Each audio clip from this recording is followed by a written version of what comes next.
Bismillah, Assalamualaikum warahmatullahi wabarakatuh.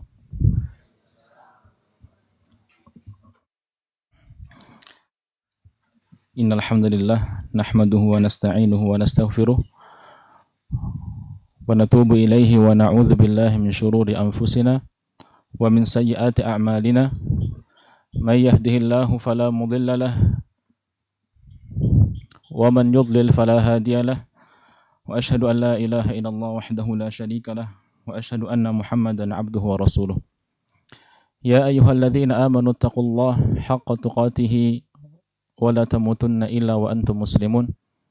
Ya ayyuhan nasu ittaqu rabbakumul ladzi khalaqakum min nafsin wahidah wa khalaqa minha zawjaha wa batha minhuma rijalan katsiran wa nisaa'a wattaqullaha alladzi tasaaluna bihi wal arham innallaha kana 'alaikum raqiba. Ya ayyuhalladzina amanu ittaqullaha wa qulu qawlan sadida yuslih lakum a'malakum wa yaghfir lakum dhunubakum wa man yuti'illaha wa rasulahu faqad faza fawzan 'azima. Amma ba'd, fa inna asdaqal hadithi kitabullah wa khairal huda huda Muhammadin sallallahu alaihi wasallam wa syarral umuri muhdatsatuha fa inna kulla muhdatsatin bid'ah wa kulla bid'atin dhalalah wa kulla dhalalatin finnar.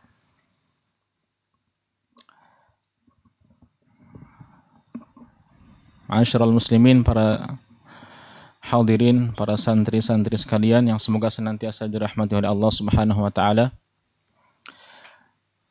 Segala puji bagi Allah yang telah memberikan kepada kita limpahan karunia dan rahmat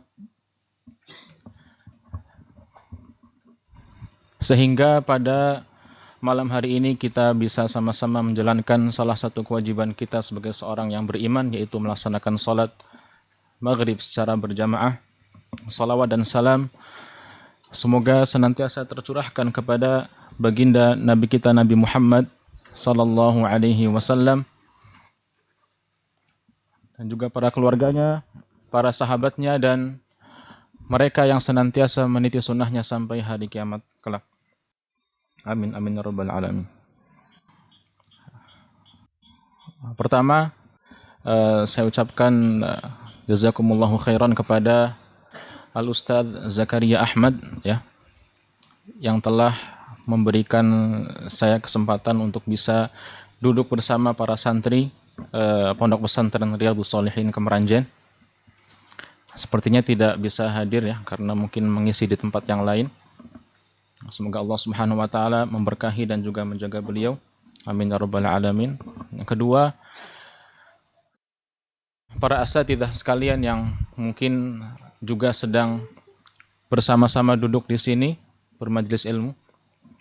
Ustadz-ustadznya ada tidak? Yang afwan, ustadz sini coba angkat tangan. Pengabdian atau yang mengajar? Masya Allah, banyak ya.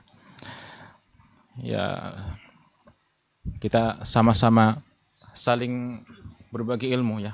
Nasihat-nasihat, insya Allah banyak yang lebih pantas untuk bisa menyampaikan di sini, tetapi ya karena diberikan amanat, semoga apa yang disampaikan nanti bisa sama-sama saling mengingatkan. Yang ketiga juga para santri sekalian, ya, Masya Allah, ini pemandangan yang menyejukkan. Semoga Allah Subhanahu wa taala memberikan kemudahan, ya, bagi antum semuanya yang sedang menuntut ilmu syar'i. Amin ya rabbal alamin. Kemudian yang keempat, ya, tidak lupa saya pribadi memperkenalkan diri. Ya, mungkin ada di antara santri sekalian yang belum kenal sebelumnya, tapi sudah pernah melihat, ya? Sudah belum? Belum? Kurang lebih sebulan yang lalu mungkin, ya, pernah ngisi khutbah di sini. Ada yang masih ingat? Ya, mungkin ada yang sudah lupa, ada yang masih ingat, ya. Nama saya Muhammad Ukasyah Firdaus, ya. Panggil biasanya Ukasyah, ya, atau Ustadz Ukasyah.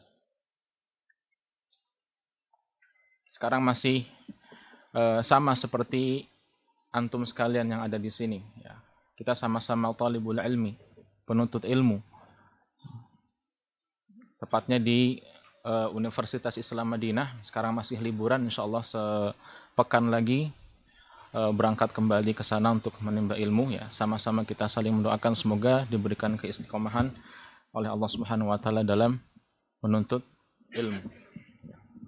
Ya, sekali lagi anak di sini diberikan amanah ya oleh Al-Ustaz Zakaria Ahmad untuk ya sedikit memberikan motivasi, memberikan penyemangat, ya, memberikan nasihat kepada antum sekalian, talabatul ilm, para penuntut ilmu, para santri-santri di Pondok Pesantren Riyadhus Shalihin. Ya. Maka yang sedikit ini semoga bisa membakar semangat lagi bagi antum-antum sekalian yang sedang belajar, terkhususnya terutama untuk saya pribadi tentunya dan juga semua ya, yang insya Allah terus berada di jalur para penuntut ilmu dari mulai kenal menuntut ilmu sampai kemudian diwafatkan oleh Allah insya Allah. Adik-adik sekalian, ya, para santri sekalian, dan juga para asatidzah, sudah menjadi hal yang diketahui kita semuanya, ya, bahwa menuntut ilmu itu pahalanya besar sekali. Menuntut ilmu agama itu pahalanya besar sekali. Ya. Makanya tidak heran para ulama mereka mengatakan bahwa ketika Allah Subhanahu wa taala membicarakan tentang keutamaan ilmu, ya, baik itu dalam Al-Qur'anul Karim ataupun di dalam hadisnya, yaitu hadis Rasulullah sallallahu alaihi wasallam, yang dimaksudkan adalah ilmu agama, ya. Yang dimaksudkan adalah ilmu agama. Ini yang di pojok sana kedengaran nggak? Kalau tanpa mic gini lebih jelas atau lebih jelas pakai mic? Suaranya kecil kelihatannya ya, terdengarnya. Kita lanjutkan tadi, para ulama bersepakat bahwasanya ilmu itu adalah suatu hal yang sangat besar keutamaannya, yang dimaksudkan adalah ilmu agama. Sementara ilmu yang lainnya, ilmu dunia, itu tergantung. Ketika seseorang belajar ilmu dunia, dia niatkan ke depannya untuk menolong orang banyak, menolong agama Allah, ya, maka itu baru menjadikan ilmu itu bernilai pahala di sisi Allah Subhanahu wa taala. Tapi kalau hanya sekedar dia belajar ilmu dunia tanpa dia niatkan ya untuk memberikan manfaat kepada umat Islam, maka itu tidak mendapatkan pahala di sisi Allah Subhanahu wa taala. Kita akan sebutkan beberapa contoh ya di dalam Al-Qur'anul Karim ataupun di dalam hadis ya, yang berbicara tentang masalah ilmu. Di antaranya firman Allah Subhanahu wa taala dalam surat Al-Mujadilah ayat yang ke-11. A'udzu billahi minasyaitonir rajim. Yarfa'illahu alladhina amanu minkum walladzina utul ilma darajat. Allah Subhanahu wa taala akan mengangkat derajat orang-orang yang beriman di antara kalian dan orang-orang yang berilmu diangkat oleh Allah beberapa derajat, ya. Maka di akhir ayat ini Allah katakan apa? Orang-orang yang berilmu akan diangkat beberapa derajat. Artinya derajatnya lebih tinggi daripada sekedar beriman. Berilmu yang dimasukkan di sini adalah ilmu dunia atau ilmu agama? Ilmu agama. Ilmu syar'i. Ya. Sesuai dengan apa yang sudah menjadi kesepakatan para ulama di awal tadi, bahwasanya keutamaan ilmu yang Allah sebutkan dalam Al-Qur'an ataupun hadis yang dimaksudkan adalah ilmu agama. Contoh yang lainnya misalkan dalam surat Ali Imran ayat yang ke-18, ya. Ali Imran ayat yang ke-18 ketika Allah mengatakan syahidallah, Allah bersaksi, annahu, bahwasannya la ilaha illa huwa wal malaikatu wa ulul ilmi qa'iman bil qist, bahwasannya tidak ada sesembahan yang berhak disembah kecuali Allah. Dialah penegak keadilan. Begitu pula para malaikat dan juga orang-orang berilmu bersaksi atas keesaan Allah Subhanahu wa taala. Ya. Maka di dalam ayat ini, ya, Allah meminta kepada para malaikatnya yang mulia dan juga orang-orang yang berilmu untuk bersaksi terhadap suatu hal yang sangat agung, yaitu bersaksi bahwasanya tidak ada la ilaha illallah, tidak ada sesembahan yang berhak disembah kecuali Allah. Ya, kalimat yang sangat agung dalam agama kita. Maka ketika Allah mengatakan orang yang berilmu juga diminta saksi, orang berilmu di sini berilmu agama atau dunia? Ilmu agama, ya. Dalam firman lain Allah Subhanahu wa taala mengatakan innama yakhshallaha min ibadihi ulama, dalam surat Fatir ayat 28. Sesungguhnya hamba yang betul-betul takut kepada Allah Subhanahu wa taala adalah orang-orang yang berilmu, yaitu para ulama. Orang-orang yang berilmu di sini bukan ilmu dunia, tetapi ilmu agama. Dalam ayat yang lain Allah Subhanahu wa taala mengatakan surat Az-Zumar ayat yang ke-9, "Qul hal yastawil ladzina ya'lamuna wal ladzina la ya'lamun?" Apakah sama? Ya, katakanlah wahai Nabi Muhammad, apakah sama kedudukan antara orang yang berilmu dengan orang yang tidak berilmu? Ya, di dalam ayat ini Allah menegaskan bahwasannya orang yang diberikan ilmu agama oleh Allah Subhanahu wa taala dengan orang yang tidak berilmu, kedudukannya berbeda, kemuliaannya berbeda. Ya, apakah sama antara orang yang berilmu dengan yang tidak berilmu? Maka ilmu di sini yang dimaksudkan adalah ilmu agama. Ini beberapa contoh dalam Al-Qur'anul Karim. Kemudian kita mengambil contoh yang lainnya dalam hadis Nabi sallallahu alaihi wasallam. Salah satunya dalam hadis yang masyhur, insyaallah para santri-santri semuanya sudah hafal, ya. Rasul sallallahu alaihi wasallam bersabda, "Man salaka tariqan." Kemudian lanjutnya apa? "Yaltamisu fihi ilman, sahhalallahu lahu bihi tariqan ilal jannah." Barang siapa yang menempuh suatu perjalanan dalam rangka untuk menuntut ilmu, menimba ilmu, ya. Di sini tidak dikatakan ilmu apa? Ilmu dunia atau ilmu agama. Sahhalallahu lahu bihi tariqan, maka Allah akan mudahkan baginya jalan menuju surga. Ya. Kalau kita merujuk tadi, ilmu yang dimasukkan kalau itu berbicara tentang keutamaan ilmu, maksudnya ilmu agama. Jadi di sini man salaka tariqan yaltamisu fihi ilman, barang siapa yang menempuh suatu perjalanan untuk menuntut ilmu, ilmu yang dimaksudkan adalah ilmu agama.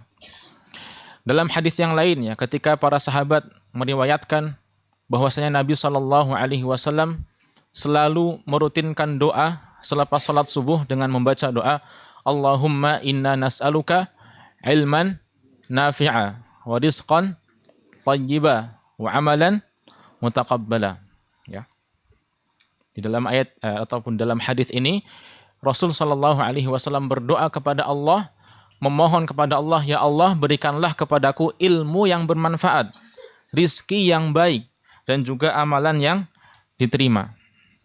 Maka ilmu yang bermanfaat yang dimaksudkan di dalam hadis ini adalah ilmu agama. Kemudian timbul suatu pertanyaan, kenapa sih ilmu agama? Kenapa para ulama bersepakat bahwasanya ilmu yang dimasukkan adalah ilmu agama? Nah, mereka mengatakan bahwasannya alasannya ilmu agama ini adalah ilmu yang sangat agung. Dengan ilmu agama, seseorang bisa mengetahui mana jalan yang benar, mana jalan yang salah. Mana jalan menuju surga, mana jalan menuju neraka. Ya. Apalagi di dalam doa tadi, ya. Pertama kali yang diminta oleh Nabi Muhammad SAW itu bukan rizki, bukan amal yang diterima, tetapi ilmu yang bermanfaat. Karena dengan ilmu tersebut Akhirnya dia bisa mengetahui dan bisa membedakan mana rizki yang halal, mana rizki yang haram.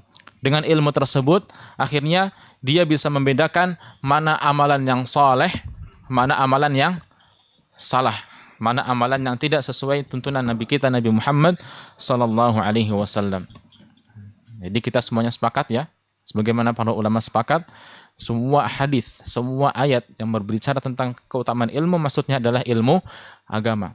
Dan ini dikuatkan oleh hadis-hadis yang lainnya yang secara jelas yang mengatakan yang dimaksudkan adalah ilmu agama. Di antaranya Nabi sallallahu alaihi wasallam bersabda, "Man yuridillahu bihi khairan yufaqihu fid din." Barang siapa yang Allah inginkan baginya suatu kebaikan yang besar, maka Allah jadikan dia paham terhadap agamanya. Allah jadikan dia di antara para ulama, para penuntut ilmu yang belajar ilmu agama. Maka jelas banget di sini Allah katakan apa? Para penuntut ilmu agama yang mendalami ilmu agama, bukan ilmu dunia. Ya. Dalam hadis yang lain, ya, Nabi sallallahu alaihi wasallam bersabda, ya, "Majtama'a qaumun fi baitin min buyutillah." Tidaklah suatu kaum berkumpul di salah satu di antara rumah-rumah Allah Subhanahu wa taala, mereka saling melantunkan ayat suci Al-Qur'an, kemudian saling mempelajari di antara mereka, mentadabburi ayat Al-Qur'an. Illa nazalat alaihimus sakinah, kecuali mereka akan diturunkan oleh Allah suatu ketenangan. Wa ghasyiyatuhumur rahmah, akan diliputi rahmat oleh Allah. Wa haffathumul malaika, kemudian akan dinaungi oleh para malaikatnya. Wa dzakarahumullahu fi man indah, Allah Subhanahu wa taala akan senantiasa menyebut-nyebut namanya di hadapan para penghuni langit. Ya. Di dalam hadis ini, ya, Allah katakan di awal, tidaklah suatu kaum berkumpul di antara rumah-rumah Allah untuk apa? Membaca Al-Quran, mempelajari Al-Quran. Sekarang pertanyaannya, Al-Quran itu ilmu dunia apa ilmu agama? Ilmu agama. Ya, ini menguatkan lagi kalau keutamaan ilmu agama itu sangat luar biasa. Dalam hadis yang lain, ya terakhir, Nabi SAW bersabda, hadis riwayat Tirmidzi dan yang lainnya, "Innallaha wa malaikatahu wa ahlas samawat wa ahlal ard hatta an-namlah fi juhriha wa hatta al-hitan fi bahriha la yusalluna ala muallimin nas al-khair."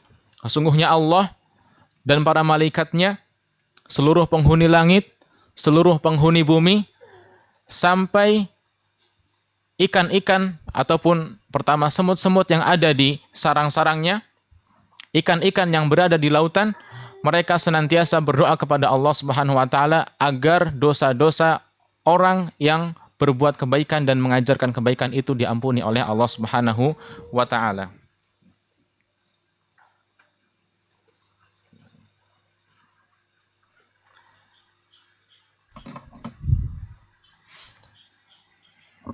Jadi di dalam ayat ini pertama Allah itu bersolawat kepada para penuntut ilmu, ya, para pelajar kebaikan dan mengajarkan kebaikan.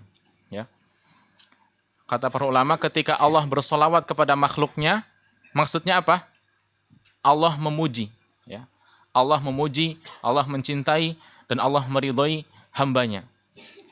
Adapun solawat makhluk, maksudnya apa? Yaitu para makhluk Allah mendoakan kebaikan dan memohonkan ampun, ya, kepada hamba yang mendapatkan keutamaan tersebut. Ini luar biasa hadisnya, ya. Dari mulai malaikat.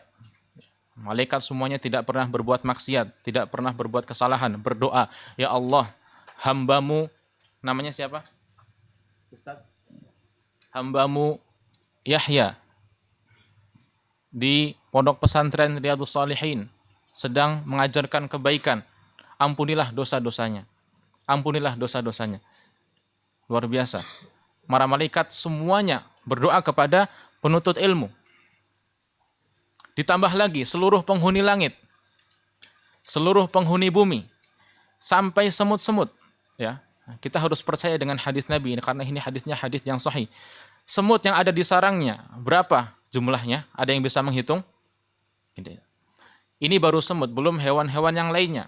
Sebutkan lagi ikan-ikan yang ada di lautan. Ada yang bisa menghitung jumlahnya berapa ikan yang di lautan? Tidak ada. Semua itu berdoa, memohonkan ampun kepada orang-orang yang belajar kebaikan dan mengajarkannya. Belajar kebaikan dan yang mengajarkan kebaikan. Sekarang pertanyaannya, bagaimana kita bisa tahu sesuatu itu baik ataupun sesuatu itu buruk? Bagaimana kita bisa tahu ini adalah amal soleh, ini adalah suatu perbuatan maksiat? Dengan kita belajar ilmu apa? Ilmu agama. Ya, insya Allah dengan kita sudah membahas beberapa ayat tadi, hadis tadi, ya, menjadikan diri kita semakin sadar bahwasanya ilmu yang sedang antum semuanya pelajari ini adalah ilmu yang sangat agung. Maka sepantasnya bagi kita semuanya para penuntut ilmu untuk bersyukur kepada Allah Subhanahu wa taala. Allah memilih kita sebagai seorang penuntut ilmu, dan kemudian ya, salah satu bentuk syukur kita adalah dengan bersemangat ya. Kalau sedang belajar, sedang halaqah, sedang menghafalkan Al-Qur'an, itu semangat. Jangan sampai kita malas, jangan terpengaruh dengan teman-teman yang malas. Dan ini adalah salah satu bentuk ya yang bisa kita lakukan, salah satu hal yang bisa membahagiakan orang tua kita, karena semuanya kita sekarang sedang tidak bersama orang tua, terutama para santri ya. Maka salah satu hal bentuk berbakti kepada orang tua yaitu belajar dengan sungguh-sungguh, mendoakan kepada kedua orang tua. Ya, orang tua ketika antum semua nanti pulang kemudian menjadi orang yang salih, yang taat dengan agama Allah, kemudian paham menghafal Al-Qur'an, ya, paham tentang bahasa Arab, paham tentang hadis, itu akan berbangga dengan anaknya yang seperti itu.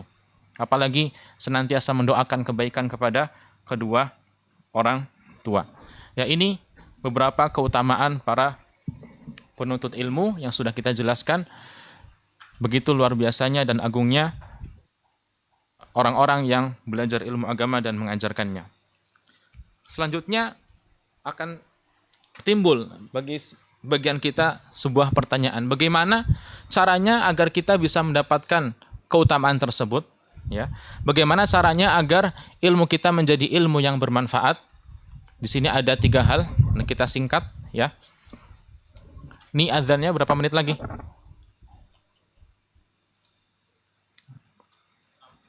6 menit. Ya. Kalau lewat azan bagaimana? Ini kan tertulis 10 menit setelah azan. Nanti kita lanjutkan azan langsung iqamah ya. Yang pertama di antara hal yang harus dilakukan seorang penuntut ilmu agar dia bisa mendapatkan ilmu yang berkah dan bermanfaat adalah memperbaiki niatnya. Memperbaiki niatnya. Niatnya ikhlas karena Allah Subhanahu wa taala. Niatnya ikhlas karena Allah Subhanahu wa taala. Sebenarnya banyak ya kalau kita berbicara tentang masalah ilmu ini, adab seorang penuntut ilmu, bagaimana dia bisa mendapatkan keberkahan dalam ilmunya, itu banyak sekali yang harus dilakukan, tapi kita hanya menyebutkan 3 di antara hal yang penting terutama untuk para santri-santri sekalian. Ikhlas di dalam menuntut ilmu ya. Jadi ketika kita menuntut ilmu agama itu jangan sampai terbesit kalau kita menuntut ilmu agama untuk dipuji oleh orang lain, untuk berbangga-bangga di hadapan orang lain, apalagi merendahkan orang lain ya. Kita menuntut ilmu agama itu untuk mengharapkan ridho dan juga mengharapkan pahala dari Allah Subhanahu wa taala. Allah Subhanahu wa taala berfirman, "Wa ma umiru illa liya'budullaha mukhlishina lahuddin." Dan tidaklah mereka diperintahkan kecuali untuk beribadah kepada Allah Subhanahu wa taala dengan ikhlas. Di dalam hadis yang lainnya Nabi sallallahu alaihi wasallam itu memperingatkan kepada para penuntut ilmu dalam sabdanya, "Man ta'allama ilman," barang siapa yang menuntut ilmu mimma yubtagha fihi wajhullah. Yang mana seharusnya dia menuntut ilmu itu untuk mengharapkan ridha dan juga wajah dari Allah Subhanahu wa taala, illa la yata'allamuhu illa liyusiba bihi 'aradan minad dunya. Kemudian ternyata dia menuntut ilmu dengan tujuan yang lain, yaitu untuk tujuan dunia. Tadi dia ingin mendapatkan jabatan misalkan, dia ingin mendapatkan pujian, dia ingin mendapatkan kehormatan dari manusia, lam yajid 'arafal jannati yaumal qiyamah. Maka dia tidak akan mendapatkan harumnya bau surga pada hari kiamat. Ini ancaman yang besar bagi seorang penuntut ilmu. Sebagaimana pahalanya yang besar, ketika niat kita salah, kita pun akan mendapatkan ancaman yang besar. Ya, kita diancam oleh Allah Subhanahu wa taala tidak akan mencium bau surga. Makanya perlu kita memperbaiki niat, ya. Perlu kita memperbaiki niat. Makanya Syekh Shalih Al-Utsaimin, ya, pernah merincikan kepada kita semuanya bagaimana kita bisa mendapatkan keikhlasan di dalam menuntut ilmu. Ada 4 hal yang harus diperhatikan bagi seorang penuntut ilmu ketika dia ingin ikhlas. Pertama, diniatkan untuk raf'ul jahri an nafsihi, menghilangkan kejahilan, kebodohan, ketidaktahuan yang ada pada dirinya sendiri, ya, supaya dia paham. Raf'ul jahri an nafsihi, dia menghilangkan kebodohan yang ada pada dirinya. Dia belajar supaya tahu, yang tadinya tidak tahu menjadi tahu.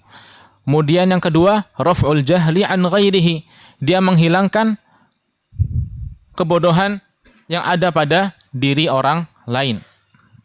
Dia niatkan ke depannya dia ingin mengajarkan kepada orang lain. Ya, setelah dia belajar menghilangkan kebodohan yang ada pada dirinya, yang tadinya tidak tahu kemudian tahu, dia niatkan juga suatu saat dia akan mengajarkan ilmu tersebut kepada orang lain. Kalau kita niatkan itu, kita niatkan suatu saat kita akan mengajarkan ilmu tersebut kepada orang lain, maka niscaya tidak terlewat satupun kata, tidak terlewat satupun kalimat ketika kita belajar ilmu, kecuali kita berusaha untuk paham betul. Karena nanti ketika antum sudah santri pengabdian misalkan, ataupun sudah disuruh mengajar misalkan, itu akan terasa bagaimana seorang ustadz itu butuh persiapan yang lebih daripada muridnya ketika dia ingin menyampaikan sebuah ilmu. Dia harus mempersiapkan sesiap mungkin. Jangan sampai ilmu yang disampaikan itu ilmu yang salah, sehingga menyebarkan pemahaman yang keliru, malah jadinya menyesatkan orang lain. Wal'iyadzubillah. Makanya harus diniatkan menghilangkan kebodohan yang ada pada orang lain. Kemudian yang ketiga, ihya'ul ilmi wa hifdhuh. Ihya'ul ilmi wa hifdhuhu minadh dhaya'. Afwan. Berusaha diniatkan untuk menghidupkan ilmu dan menjaganya agar tidak hilang. Diniatkan untuk menghidupkan ilmu dan menjaganya agar ilmunya tidak hilang. Ya, jadi kalau kita belajar itu niatkan untuk menjaga ilmu tersebut. Jangan sampai apa yang sudah kita hafalkan kemudian hilang, apa yang sudah kita pelajari kemudian tiba-tiba lupa dan sebagainya. Sebentar ya.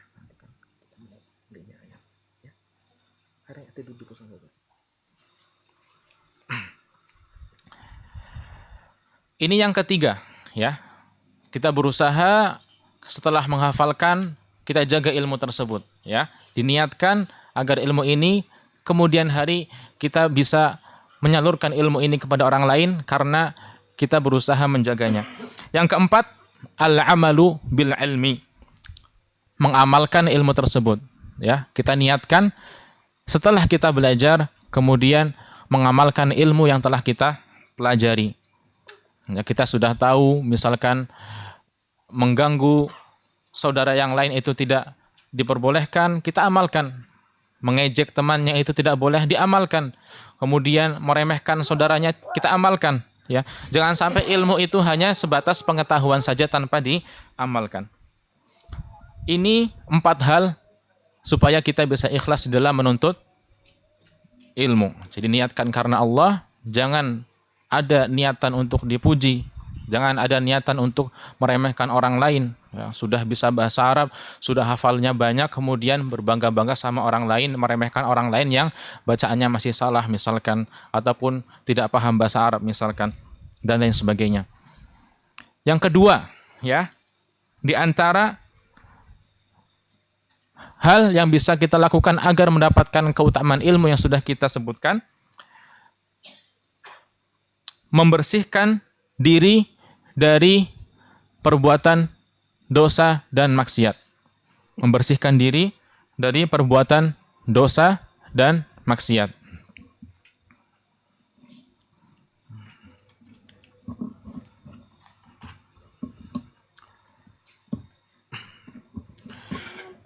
Dan inilah seharusnya yang dilakukan oleh orang-orang penuntut ilmu, ya.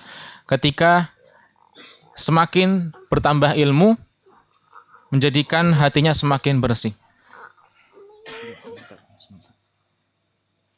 Semakin dia berilmu, menjadikan dirinya jauh dari perbuatan dosa dan maksiat. Apalagi ketika dalam kesendirian, ketika tidak dilihat sama ustadznya, tidak dilihat oleh temannya.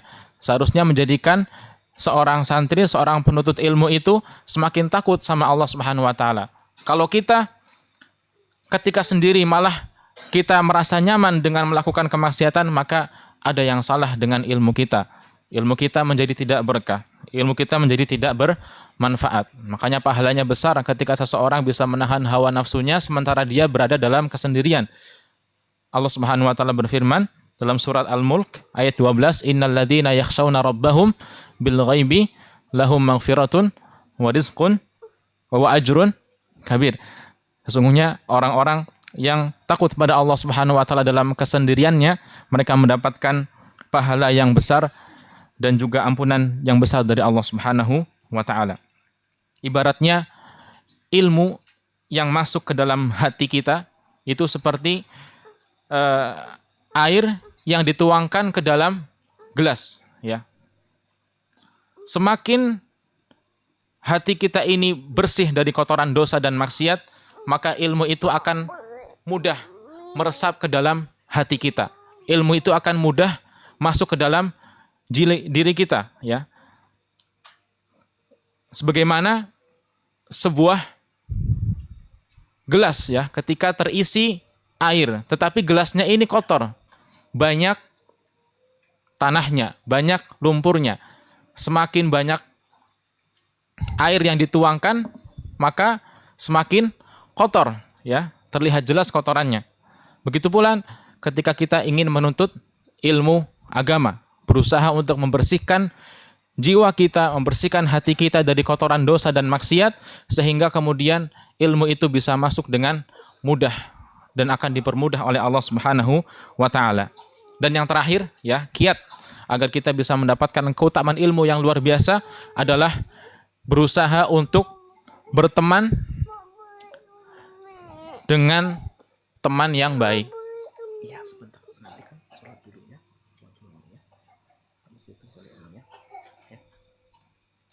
Berteman dengan teman yang saleh, dengan teman yang baik, ya. Cukup bagi kita hadis Nabi sallallahu alaihi wasallam, ar-rajulu ala dini khalilihi falyanzur ahadukum man yukhalil. Seseorang itu tergantung bagaimana agama teman dekatnya, maka hendaknya setiap di antara kalian melihat siapa teman dekatnya, ya. Dan ini penting sekali, terutama seperti santri-santri sekalian yang hidup bersama dengan teman-teman yang lainnya bertahun-tahun, bahkan mungkin ada yang sampai 6 tahun sampai selesai. Ya, bisa dilihat siapa teman dekatnya. Kalau teman dekatnya adalah teman yang baik, teman yang saleh, maka insya Allah dia pun akan tertular menjadi teman yang saleh. Ya, ini sudah dibuktikan dari zaman dahulu, ya, sampai detik ini. Ketika kita berusaha berteman dengan teman yang baik, insya Allah kita pun akan menjadi baik. Berteman dengan teman yang semangat menuntut ilmu, semangat belajar, maka insya Allah kita pun akan menjadi orang yang semangat menuntut ilmu dan semangat belajar. Dan sebaliknya, kalau kita berteman dengan teman yang jelek, akhlaknya buruk, suka mengumpat, suka berkata yang kotor, suka menghibahi temannya, suka mengadu domba, ataupun dia tidak semangat dalam belajar, maka kemungkinan besar kita pun akan terpengaruh. Kita akan terpengaruh dengan teman tersebut. Maka hati-hati di dalam memilih teman. Jangan sampai kita salah pergaulan, sekalipun sudah lama di pondok pesantren, ternyata ilmu itu tidak ada yang membekas di dalam jiwa kita dan hati kita. Kenapa? Karena salah dalam memilih teman. Nah, ini yang bisa kita sampaikan pada kesempatan kali ini. Ya, kita sudah membahas tentang keutamaan ilmu, banyak sekali di sana. Kemudian juga kiat-kiat agar bisa mendapatkan keutamaan tersebut, ikhlas karena Allah Subhanahu wa taala. Kemudian yang kedua, apa yang kedua?